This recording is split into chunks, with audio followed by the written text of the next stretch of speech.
Welcome back. അപ്പോൾ ഞാൻ വന്നിരിക്കുന്നത് ഉത്രാടം സ്പെഷ്യൽ അവിയലിൻ്റെ റെസിപ്പിയുമായിട്ടാണ് കേട്ടോ. അപ്പോൾ ഞാൻ പച്ചക്കറികളൊക്കെ ഇങ്ങനെ ഒരേ നീളത്തിലും വലുപ്പത്തിലും ഒക്കെ ആക്കി ഇങ്ങനെ കട്ടാക്കിയിട്ടുണ്ട് കേട്ടോ.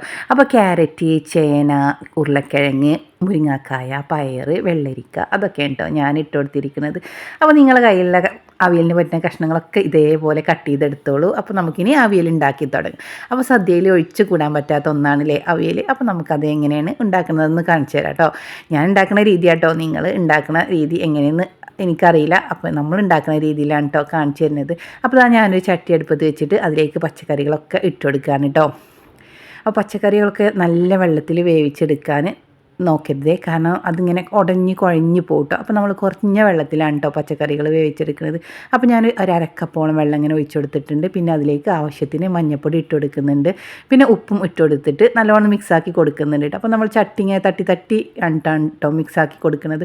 നമ്മൾ എന്താ പറയുക, കയ്യിലൊക്കെ വെച്ചിട്ട് ഇങ്ങനെ കുത്തി ഇങ്ങനെ ഇളക്കി കൊടുത്താൽ പച്ചക്കറികളൊക്കെ ഇങ്ങനെ ഇപ്പം തന്നെ പൊട്ടിപ്പോകും കേട്ടോ. അപ്പോൾ അത് വെന്ത് വരട്ടെ. അപ്പോഴത്തേക്കും നമുക്കതിലേക്ക് പച്ചമുളക്, തേങ്ങ ചതച്ചെടുക്കാം കേട്ടോ.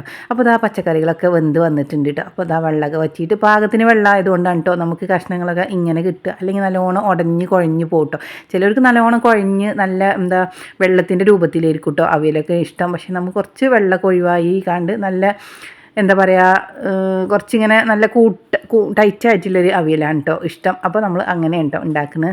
അപ്പോൾ ഞാനതിലേക്ക് തേങ്ങ, പച്ചമുളക് ചതച്ച് ഇട്ടിട്ടുണ്ട് കേട്ടോ. അപ്പോൾ പച്ചമുളകൊക്കെ എരിവുള്ളത് എടുത്തോളൂ, നല്ല സൂപ്പർ ടേസ്റ്റാണ് കേട്ടോ അവിയലിൽ കുറച്ച് എരിവൊക്കെ ഉണ്ടാവുന്നത്. അങ്ങനെ മിക്സാക്കി കൊടുക്കുന്നുണ്ട്. അതിന് ശേഷം പിന്നെ ഞാൻ അതിലേക്ക് എടുത്ത് വെച്ച തൈര് ഒഴിച്ച് കൊടുക്കുന്നുണ്ട് കേട്ടോ. അപ്പോൾ തൈരും കൂടി ഒഴിച്ച് കൊടുത്താൽ ജസ്റ്റ് ഒന്ന് ചൂടായി കിട്ടിയാൽ മതി കേട്ടോ. നല്ലോണം ഇനി വേവൊന്നും വേണ്ട, ജസ്റ്റ് ഇങ്ങനെ ചൂടായി കിട്ടിയാൽ മതി. അപ്പോഴത്തേക്കും നമ്മൾ സൂപ്പർ അവിയലൊക്കെ തയ്യാറായിട്ടുണ്ടാവും കേട്ടോ. ഇത് മിക്സാക്കി കൊടുത്തതിന് ശേഷം പിന്നെ ഞാൻ അതിലേക്ക് കുറച്ച് വേപ്പിൻ്റെ ഇല കൂടി ഇട്ട് കൊടുക്കുന്നുണ്ട് കേട്ടോ. പിന്നെ കുറച്ച് പച്ച വെളിച്ചെണ്ണ ഒഴിച്ചിട്ട് നല്ലോണം മൂടി വെക്കുകയാണ് കേട്ടോ. പിന്നെ തീയൊന്നും കത്തിക്കണില്ലേ. അപ്പോൾ നമ്മൾ പച്ച വെളിച്ചെണ്ണയും നമ്മളെ വേപ്പിൻ്റെ ഇലയൊക്കെ ഇട്ടെടുത്തിട്ട് ജസ്റ്റ് ഒന്ന് മൂടി വെച്ചാൽ മതി കേട്ടോ. പിന്നെ നമ്മൾ വിളമ്പണ സമയത്ത് എടുത്ത് നോക്കുമ്പോൾ അവിയലൊക്കെ നല്ല സെറ്റായിട്ട് ഉണ്ടാവും കേട്ടോ. അപ്പോൾ നല്ല സൂപ്പർ ടേസ്റ്റാണ് കേട്ടോ നമ്മുടെ അവിയലിന്. അപ്പോൾ നിങ്ങൾ എന്തായാലും ട്രൈ ആക്കിക്കോളി, നിങ്ങൾക്ക് ഇഷ്ടമാവും. അപ്പോൾ ഇതാണ് കേട്ടോ ഇന്നത്തെ എൻ്റെ ഓണം സ്പെഷ്യൽ റെസിപ്പി. അപ്പോൾ ഇഷ്ടമായാൽ വീഡിയോ ലൈക്ക് ചെയ്യുക, ഷെയർ ചെയ്യുക, സബ്സ്ക്രൈബ് ചെയ്യുക, ബെല്ലൈക്കൺ ഒന്ന് ക്ലിക്ക് ചെയ്യട്ടോ. കൂടാതെ ആരെങ്കിലും ഫസ്റ്റായിട്ട് കാണുന്നുണ്ടെങ്കിൽ പ്ലീസ് ഒന്ന് സബ്സ്ക്രൈബ് ചെയ്ത് സപ്പോർട്ട് ചെയ്യുക. അപ്പോൾ ഇനിയും പുതിയ വീഡിയോയുമായി വരുന്നതുവരെയും ഓക്കെ, താങ്ക് you.